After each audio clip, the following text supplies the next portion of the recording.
Hello, hello. Alors on va continuer notre série d'enseignements des Maximes des Pères.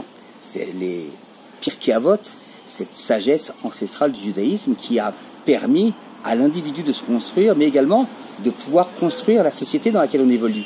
Parce qu'aujourd'hui, dans la société complètement folle dans laquelle on vit, on est complètement à l'opposé des concepts qu'on va voir aujourd'hui.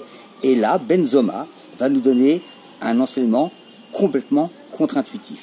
Il va nous dire qui ne veut pas être sage, riche, honoré ou être le héros.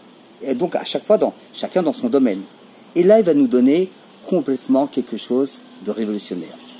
Celui qui doit être sage, eh ben, c'est pas celui qui est dans sa tour d'ivoire, mais au contraire, c'est celui qui saura apprendre de chaque événement et de chaque personne qu'il rencontrera.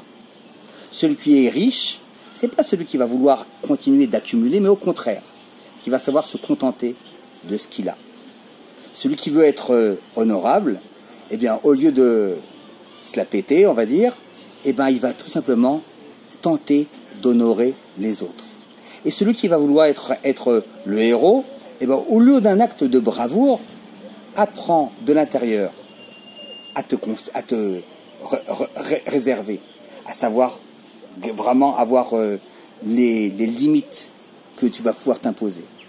Et ça, c'est très intéressant parce que Dafka, en plus, c'est exactement l'enseignement de Rabbi Shimon Bar Yochai, dont on a célébré la Iloula il y a quelques jours, et qui vient nous dire le secret de la vie, c'est la Nekuda Tova, de voir le bon point en chaque chose, dans chaque personne et dans toutes circonstances. Et ensuite, toutes les chassidoutes vont reprendre ce leitmotiv parce que c'est vraiment le fondamental du judaïsme et c'est ce qui se permet de se respecter et de respecter les autres et de créer une société véritablement harmonisée.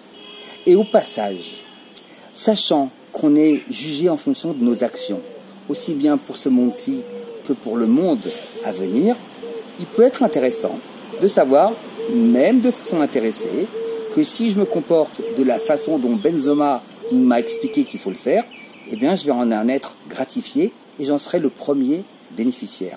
Alors, peut-être qu'on pourrait réserver cette semaine ou ce Shabbat, ou bien en termes d'horaire, ou bien en termes de jours. Par exemple, le lundi, je m'occupe à savoir apprendre de chacun. Le mardi, j'apprends à me contenter de ce que j'ai, etc., etc., etc. Et ce, pour les 4 fondamentaux qu'il nous a enseignés. Je vous souhaite un bon travail, Shabbat Shalom, et on se voit très très bientôt, des Ardachem.